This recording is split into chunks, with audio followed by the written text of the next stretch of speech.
$22,000 to $28,000 a year, and for full-time, it's 30 to 35. Possibly, in a few years, with retention clients, it can be up to about 40, which is what you would pay income tax in on 40,000 a year. So, if it sounds too good to be true, it's too good to be true. With that last part, when you said something about income tax related to 40,000. Well, see, what happens is if you're in self-employed, Yes. you're gonna have a business gross of maybe 80, 90,000 a year, but you're not good, you gotta pay your rent. She's saying it balances out to at the top mark, right at the top tier, Yeah. right around 40. If the self-employed people were actually counting Yeah. what Don't- they're paying in yeah. taxes and stuff. So. Yeah. Don't tell me what you grossed business. Tell me what you had on the bottom line of your income tax. That's what she wanted to clarify. So, okay, you can tell we can get on tangents. Okay, so what else have we got? The next part talks about, question is, how long does it take to complete a massage program? And then let's include with that, what does it cost? What is the typical cost to complete massage education, and how long does it take? Okay, so the standard is somewhere between 6 months and a year. And that really depends on if the program is presented full-time, 3 or 4 days a week, or part-time, a couple of nights a week or a day a week. Generally, in most areas, the massage curriculum is based around 625. Contact hours is determined by ELAP. Many programs will have more than 700 because that has some factors in financial aid, federal financial aid eligibility. There's two main pay patterns with massage therapy as far as tuition is concerned. There's self-pay, and then there's people that look for financial aid of some type. Or a loan, Yeah. which would tie into that, but Right. it could be federal financial aid, or maybe it's a loan. So if you are going to participate in the federal financial aid, the school has to be accredited by an accrediting body, and there are multiple types. All of the schools should be licensed as a proprietary school if there's for-profit or a non-profit with the state of Michigan. Tuition's all over the place. Personally, I don't think you should pay more than $12,000 and possibly have a book fee on top of that. That's not what we charge. No, so let's go right. We charge $7,000. That includes your books, and that's for a 625 Our program, program. part-time over a year. 1 day a week for the first 6 months, Yep. either a Wednesday or a Thursday, and then the final 6 months, it's that same day a week plus 1 weekend a month for your hands-on. Plus, is it 25 hours? 24. 24 hours of job shadowing.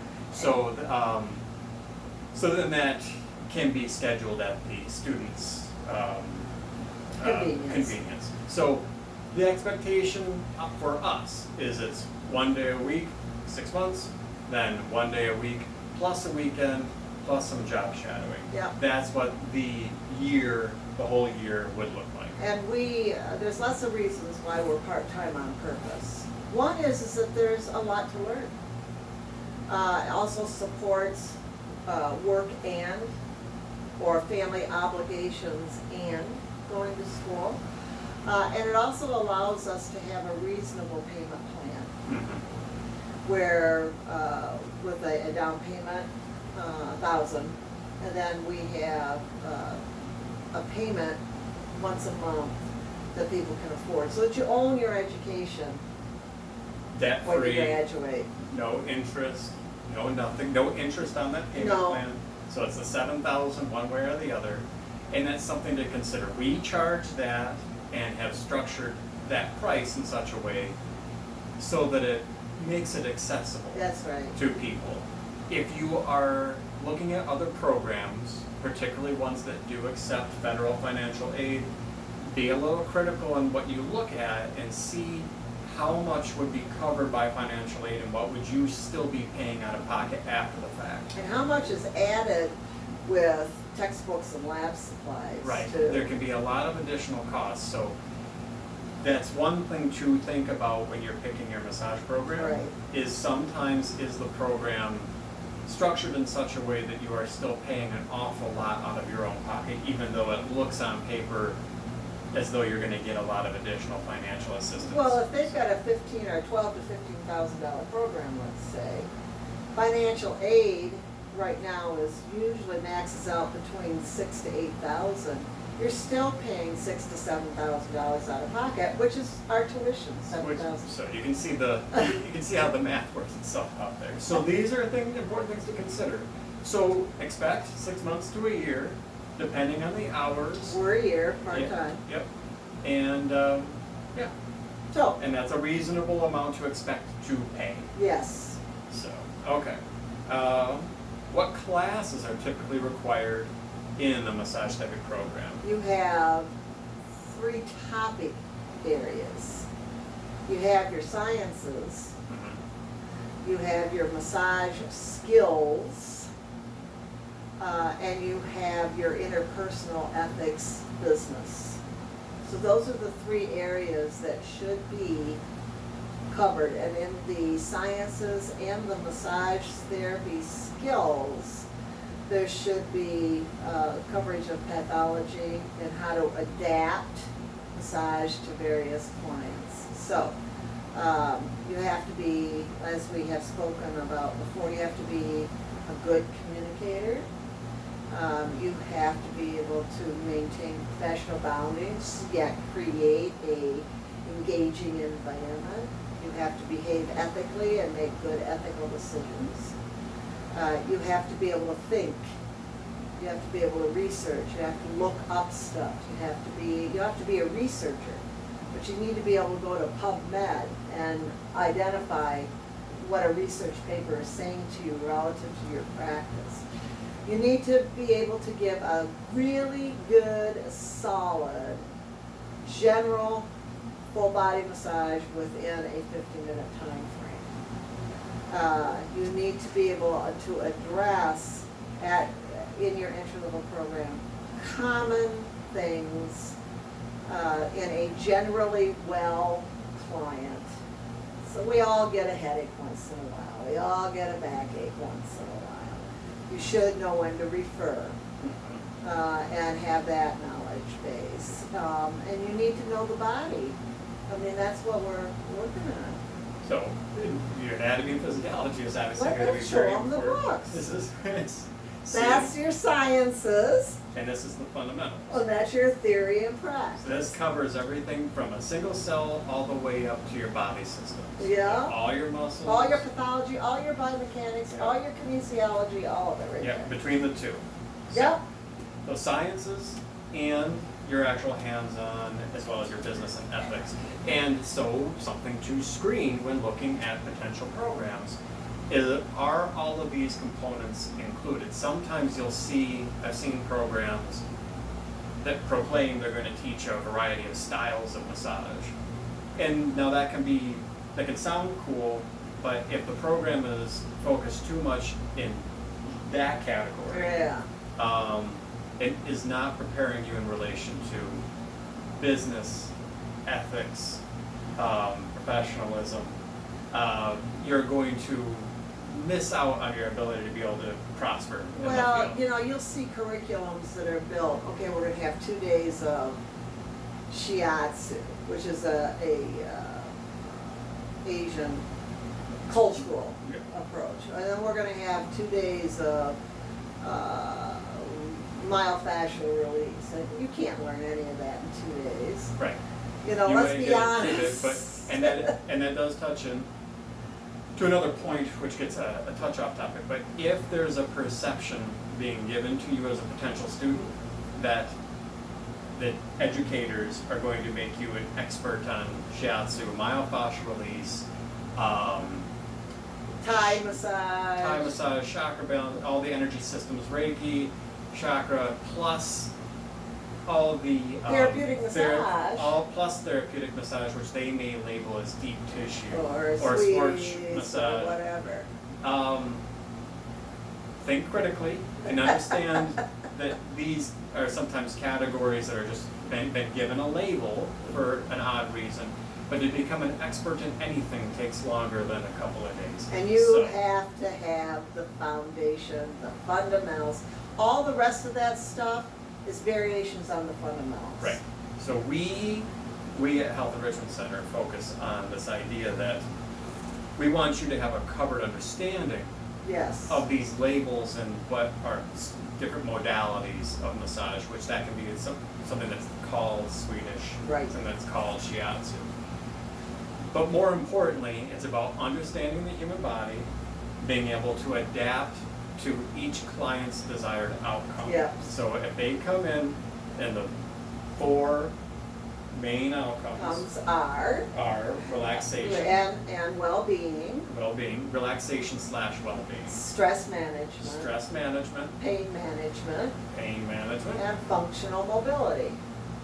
Not performance Yeah. mobility. yeah, We're not going to teach you to have somebody throw a baseball just right right, or dance just right. We're talking about functional mobility related to daily activities of living. so they may be able to lift their arm more effectively, which will allow for a better throw. Yes. But you have to get out of that idea Right. that we are allowing for better functional mobility, but that does not necessarily mean the person is going to achieve greater power output. That's right. So I work a lot in basketball. I can help somebody get into, I can help them with their leg flexibility, but that does not necessarily always equate to them being able to jump. Right. So we focus toward this idea of understanding the body and then various massage techniques in terms of like application. Do we glide on the tissue? Do I just compress the tissue? Do I knead the tissue? Do I have them do an active movement? Do I move a body part passively? These can change the tissue and reach these desired outcomes. I can help a person relax and breathe better. I can help a person by working on specific, maybe two-tonic muscles and connective tissues Sure. that will help with their pain perception as well as mobility. But it's about that. We teach that. It's about therapeutic outcomes based towards what clients Well, and are seeking. people say, do you teach reflexology? Well, no. That's a discipline within itself. But we teach you to do extraordinarily good massage of the foot. Right. Now, we do cover these topics. We see the charts of Yeah. reflexology. We give you a foundation of understanding what that means. Do we teach you shiatsu and Thai massage? No, that is a full cultural system in and of itself that deserves the respect. Right. But we teach you how to work on the floor, on a Right. mat. Or in chair massage, or I'm working out, maybe outside at a Yeah. marathon, I have to work over clothing. Yep, And that requires usually rhythmic compression. I'm not going to be able to do gliding strokes. Rhythmic compression is the main technique that is used in shiatsu, but it tends to follow meridian pathways. right. There's a whole philosophy and a discipline and a way of being and a way you think and assessment. So when you're looking at curriculum, Mhm. be cautious in an entry-level curriculum where you see, okay, now we're going to have our Swedish class, and then we're going to have our myofascial class, and then we're going to have our neuromuscular class, and then we're going to have our shiatsu class, and then we're going to have those specifics are really continuing education, professional development. Right. And how does that, and do they find some way to integrate these skills into you being able to use them like tools in a toolbox during a whole session Right. for a client based on their desired outcomes. You mentioned reflexology. I would usually like to keep those charts around just because it's a good frame of reference. If anything, it's a good map for me to follow. But I'm not necessarily thinking in the context of the traditional Chinese philosophy associated with that construct. But it's, so we tend to teach these concepts and these techniques that can be brought together, the analogy again, like tools in a toolbox, so that I can adapt to various environments, but most specifically so I can adapt to what the client That's right. wants and needs. And it doesn't matter what you call it, the client's after the result they see. Right. So I may use techniques that look like and feel like reflexology. Or but- look like and feel like myofascial release, or look like and feel like lymphatic drain. But really what we do is mimic normal. That is why your body has a way of pursuing health and adaptation. That's why the sciences are so important.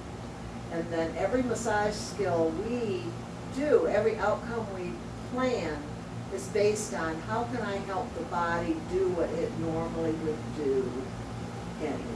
So, elaborating on that one more bit, it would be an example that if an athlete comes in Okay, and they are stiff in their ankles and feet and they've heard reflexology and they're asking me about that, I say I'm familiar with it.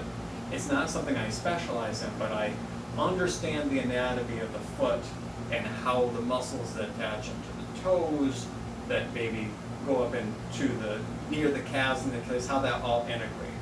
And I'll use lots of techniques that maybe feel like that. Maybe I will ask them if they've had an experience with a prior therapist where something that worked really well.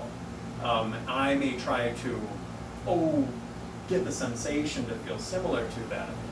But working with them, I'm thinking more from the perspective of what are the bones of the feet? What has to happen when a person walks? What are the muscles that have to function when they go into extension and flexion? I learned that from her, and when I do massage, I'm thinking that way. and we also, another thing that we have to think of, massage is defined multiple ways, but it is ultimately a physical contact. And many times you will find in massage-related programs more of a spiritual, energetic idea. That is a belief structure, and we don't do belief systems. We talk about it so that you're informed on what's going on with that, but if you wanted to pursue a spiritual discipline, energetic healing, and the value that can have, that's like shiatsu or lomi lomi or these other disciplines within themselves that are whole within themselves. You can sprinkle pieces in. But some people, that's what they're looking for, and I think, and that's not what we do. No, we are teaching and coming from the perspective of the foundations, the fundamentals of understanding the human body and these basic therapeutic outcomes. And then we do well by giving you that strong foundation so that if you want to pursue a focus and an energy or a culturally based system, then you have the foundation in order to be able to go and do that on your own time, either through self-study or continuing education. But don't let people dupe you into thinking they can give you that in a weekend. That's right. Case closed. So, next question. I think we covered a lot. We've meandered. So, we've covered where do we tend to practice. Yeah, we got that. We covered that some. To cover the key categories. The number one that you will go into, especially if you're just starting out, the spa wellness industry, the franchise systems, or there can be some smaller independently owned ones. There's chiropractic and physical therapy clinics, which are maybe a secondary outside the hospital setting Right. itself. There are actual full medical environments. The VA hospital in Michigan has a posted position where they're integrating massage therapists directly into the hospital That's a setting. VA system in particular, and it's worth exploring to get a really, what the VA has defined massage as, and you can do a Google search on it, and what the pay rate is. Yep. Pay rate for entry-level position is right around $15 an hour. That's for every hour on the clock with benefits. If that's what the VA thinks it should be as at entry level, Then then it's there probably you what it go. should be. Within the healthcare system, there are attached medical spas. Yep, There can be therapists that work specifically attached to certain, it can be, there's some specialized facilities for cancer care that maybe they're integrated into. There's hospice and long-term care facilities that integrate massage therapists. but if you're gonna go into their sports, if you're Sports, gonna go, any collegiate to Yeah. professional. if you're gonna go into these specialized environments, then you need to understand common adaptations, for the people that possibly are in chronic pain, or they have side effects from chemotherapy or what. You have to understand all of that. That's a second tier of care. And while we bring all of that to your attention, and we talk about the adaptations with that, you should be ethical enough and savvy enough to know that if I'm going to put myself in this position with these more complex clients, then I have to have a more complex understanding. And it's usually not about massage, it's about the condition, the treatments, the training protocols, the environment, how you work in those multi-leveled systems and the bureaucracy, and how you work under supervision. And we're pretty firm on realistic expectations. with And that. be clear, if you're working in a more complex environment with other professional healthcare Yes. workers, you need to be a team player and be willing to accept their advice That's and, right. and guidance with working. It doesn't matter, there's even working in mental health arenas. That's right. And that can be associated with something, let's say, in a medical environment. They feed right together. So Yeah. you may find you're working more with a mental health professional in a medical environment or with a physical therapist in the medical Or environment. you might be in a wellness setting where people are self-selecting massage, but they come with their history. They come with their other people in their care team. They come with their mental health professional. They have that as also part of how they're maintaining their well-being. And we have to be able to have the ability to understand. And you look it up. You don't have to memorize everything. It's just like medication, look it up. But that's also inherent, is that we are able to communicate cross-discipline. So, And then, with that too, there's options of independent practice. yep, You can rent a space attached into kind of an integrated setting. Yeah. Let's say there's a plaza where there's a chiropractor over here, and there's a physical therapist over here, and there's a mental health counselor over here, and you're renting a space in that facility, and maybe are building a referral network. yes, You can be renting space from a physical therapist that's attached, and there's an agreement for referral back and forth. You can just be renting a space anywhere. yes. In a salon. You can be operating out of a home office, and you can even have people will travel. Be cautious with that, but there are even apps out there, almost like Lyft and Uber, where you can make yourself available as a massage therapist that will travel to an individual's home and set up. It's safer because just like with those apps, a person has to create a profile and things like that. That's a well, as we educate, that's why we have people will travel. You have to do your due diligence in your safety and everything. But there's an awful lot of options for where you can work and what you can do. So, and we're just about And then I think I think we did it. we're almost there. We think we did it, but and then oh, there's another excellent one. We talked about the future of employment, Yes. which is pretty much the future is now. Yes.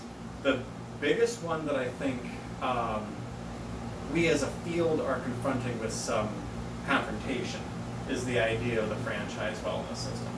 Is that it's hard for some people to, they feel like maybe the massage therapist and the massage as a field is being taken advantage of. But it's not. If anything, it's making it more financially viable for people. And this is the biggest argument I like to make.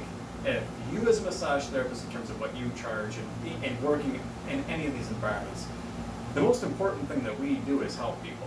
Yes. And the more accessibility people have to massage, the better. And we don't help people in 10 sessions either. No. Massage is a retention. We're going to be part of your wellness plan for a long time. And I think that's where the future of this is that our public awareness is becoming much more about health maintenance and wellness. Prevention is a nice term, but I like what one of your clients told you. It helps me get worse slower. Good realistic expectations. Right. But we create a lot of value in that, in the world, in our public community, and it does not matter if it's a franchise or an independently owned business. A good employer is a good employer. That's right. A good massage therapist is a good massage therapist. And when you are self-employed, guess what? You have to be all of it. And you are your own employer. Yes. What kind of an employer are you? Yes. And I have not always been my best employer. I've been, Right.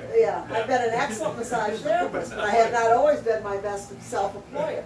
And then there's another thing that's going on in the medical community, or in the massage community, that's frustrating to me. And that is this idea that if you work in a medical setting, you're superior, you're better. You know, truth being, if you're in a medical setting, you're probably working with fragile clients at some level. The massage is actually quite basic. And you've got to understand the whole medicine, treatment, all that kind of, that's where the change is. Both you and I work with professional athletes. We have for years. People see that as a status symbol. It's not a status symbol, and if you haven't lived it, it's hard work in terms of scheduling and working around all of that. Same with Have Table Will Travel. It's not the massage.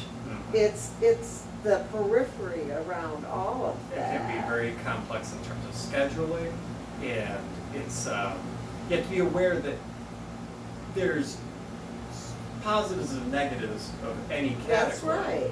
And so to not think that one place is better than another. It is. I have achieved, if not a little bit more, but just as much value working with my long-term clients back in the day with just their general aches and pains of helping them progress and just live life a little bit better. Move as better, I have feel with better. working with the highest level athlete and helping them just deal with life and move a little bit better with a little less pain. It And ultimately sleep. is the same, and helping them sleep and breathe better. You gotta think there. And she mentioned even in working in the medical arena, the mental awareness may be that you have to understand the pathology, and specifically in all your categories, understanding your contraindications, meaning what not to do, what not to work on, is incredibly important. But also establishing in ourselves a lot of value that we are the only healthcare manual touch therapy that covers the whole body. Yep. And thinks as much about wellness and health maintenance as it does thinking about what's wrong. It can be just about keeping things that are working right.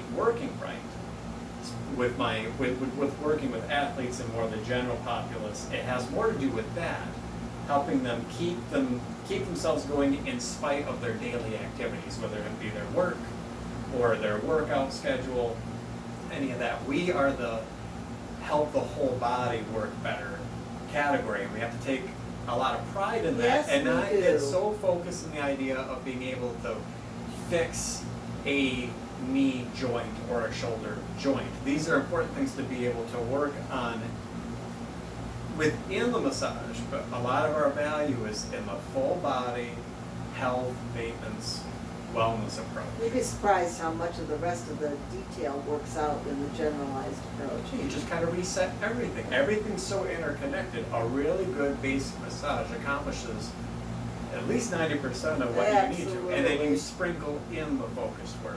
So don't get lost in what sounds fancy. And don't be a physical therapist wannabe. Right. Right. Honor, if you're a massage therapist, Then be a massage be a therapist. massage therapist.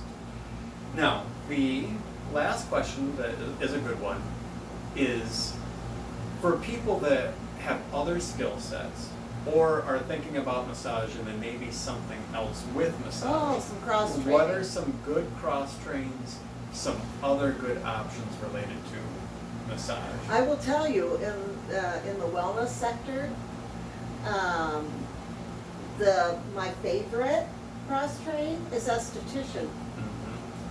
And if it's right in with the wellness and well-being and therapeutic skincare, so I would encourage esthetician. If you want to work in the medical environment, you want to be in a medical establishment, then I suggest that you become a CNA, Certified Nursing Assistant. That will assure those potential employers in the medical world that you understand how to operate in that environment. And those skills are helpful with that. If you're in the sport and fitness world, it's a little harder. There's some tension between personal trainers and athletic trainers. And physical therapists and strength and conditioning, kinesiology, physiotherapy. Yeah. There's a lot there, but picking one is fine. You know, But I would usually suggest something with a degree. It probably will give you a little bit more credibility in the athletic in the world. athletic world. Now, yoga Mm. and Tai Chi and these wellness, these movement type systems are gaining a nice strong foothold. Mhm. The credentialing around them is iffy. Mhm. The continuity of expectation is iffy. You have to really prove yourself. And that's not dissimilar to being a personal trainer. Being a personal trainer or a movement teacher, can be a martial arts instructor, can be a Tai Chi, Qigong, yoga instructor, integrates very well with Yeah. massage. But know if you are seeking that additional education, that you have to do a lot of screening because it's the credentialing It's not good. not good right now. So you would, well, it behooves you to have to seek out good teachers That's right. to do that. The yoga community is attempting, they're starting, they're where we were 25 years ago. So, Other components related to cross-training and massage is, well, actually jumping out of cross-training, there is a degree option for massage. yes, there is. So beyond your state licensing, you can do an additional credential, it's another test. It's that- board certification. board certification that, one, it alone as a credential Is that second tier. helps facilitate you proving to the public and employers that you're no longer a beginner, That's right. that you have seeked out continuing education, you have read and learned more, and were able to pass a harder test. That's right. So it helps you as a massage therapist in showing that you, if you're trying to maybe apply for a position, shows that you have a greater skill set. It gives you a solid credential just as a massage therapist to be board certified. But also, there are a couple of universities. The one that we know right here in Michigan is Siena Heights University out of Adrian, Michigan. Again, Siena Heights University. They use the board certification credential as a batch of credits that will transfer so that you can get, it's close to right around 40 credits, somewhere around there with job experiences, other components in place there. But you can get right around 40 credits applied to an associate's or a bachelor's degree Right, of applied science in massage therapy, and then you pick your minor. yep, So, and then that credential, I have that. I went to Siena Heights and I have my bachelor's degree in massage therapy with a minor in healthcare management. That helps me, let's say, if I wanted to help on the business side. So if I wanted to maybe be a manager somewhere for a spa, as well as a massage therapist, that is a good credential to have. Well, Or it as a opens teacher. doors, yeah, and As a- especially as teachers. We need more teachers out there, but you need to learn how to teach, and not many massage programs teach you how to teach. The best teacher I have found is to go out there and get taught. So if you learn massage, do continuing education in massage, and then further get an additional degree that teaches you basic management, human resource related, sociology kind of stuff. That's very good for you. So if you want to be maybe a massage therapy teacher, I strongly say that the degree option is a great one. In Siena Heights, you can do it all online.